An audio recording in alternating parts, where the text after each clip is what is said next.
to the Last Jedi. If Skywalker returns, the new Jedi will rise. We would be honored if you would join us. I know what you're all thinking. Another Snoke theory? Come on, man, just wait till the movie comes out. Now, while that's all true and I'm totally with you there, bear with me. This one is a little unconventional from figuring out who Snoke is as a person, but rather, we'll examine his identity and match it with facts and the novelization of The Force Awakens to look at some interesting points. So with the title reveal of Episode 8, The Last Jedi, everyone including myself has thought The Last Jedi is Luke. Upon further thinking and searching all possible articles on the web, I've come to think maybe it isn't Luke. Disney and Lucasfilm are all about the elements of surprise, and what could be more surprising than you going into a movie thinking one thing and leaving with something completely different. I'm going to start first with the red outline of the title. It's supposed to be yellow, and we know that. It's always been yellow. Even for Revenge of the Sith, the darkest Star Wars movie, it's remained yellow. This is a clue. It means Episode 8, just like Episode 5, the second installment of each trilogy, will be very dark and favor the Sith, or the dark side in this case. The Last Jedi could be perceived as Luke or Rey, or perhaps it's plural and it means a few Jedi.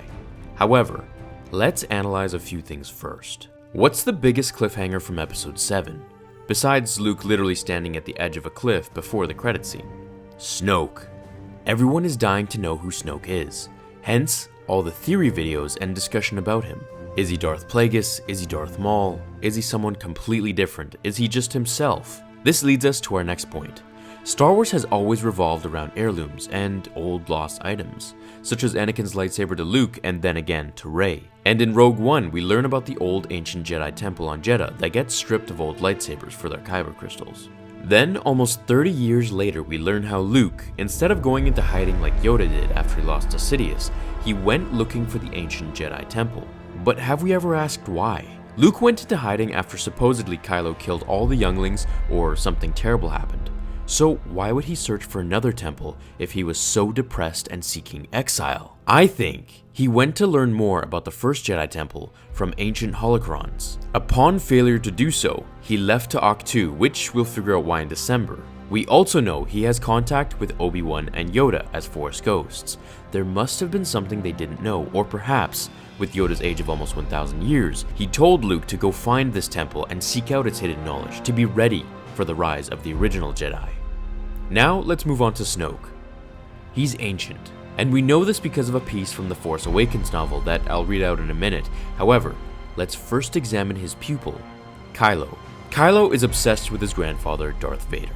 So much that he even wears a mask and has a voice changer to make himself more like him, even though he doesn't need one to breathe or see like Vader was obligated to do so. If he was so obsessed, why would he have not completed his outfit by making his lightsaber designed exactly the way Vader's was? He would just have a replica to his knowledge of Vader's saber, or at least have a regular Sith saber. Take a look at this picture taken directly from Disney themselves, outlining the story behind Kylo's saber. It reads, Kylo Ren's unusual lightsaber is an ancient design.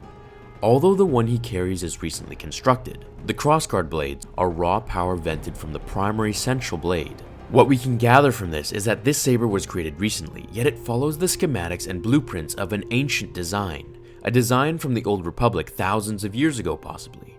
We should note that there were no Sith back in the day.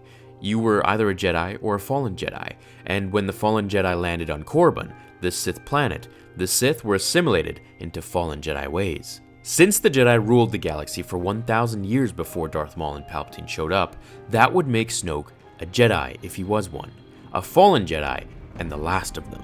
The lightsaber design was most likely given to Kylo by Snoke, who is very old. Here's that piece from the novel, and I'm going to animate the voice so you can feel it more in Snoke's persona. The scene takes place in The Force Awakens where Snoke speaks to Kylo. Kylo Ren, I watched the Galactic Empire rise and then fall. The gullible prattle on about the triumph of truth and justice, of individualism and free will, as if such things were solid and real instead of simple, subjective judgments. The historians have it all wrong.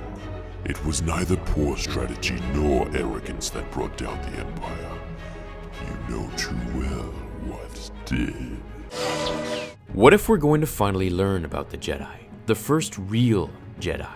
The ancient Jedi, and now, the last Jedi left, Snoke. I think Snoke and the Knights of Ren pose as a return to the Old Republic, or at least the old ways of the Jedi not seen for thousands of years. Remember, Star Wars titles can be confusing. Such as Episode 6, The Return of the Jedi, I like to think it's about the return of Anakin at the end. And seeing as how Lucas always said the movies are about Anakin, that would make sense. What do you all think? Another theory to toss into the bin, or does this one actually prove to be somewhat valid? I think it covers a different side of things and gives us something to really think about until more plots are revealed. Thank you so much for watching, and if you enjoyed the theory and found it entertaining, do hit like to support the channel. Thanks again, everyone. I'll see you all in tomorrow's episode of Star Wars Theory. Until then, my fellow Jedi and Sith friends, remember, The Force will be with you always.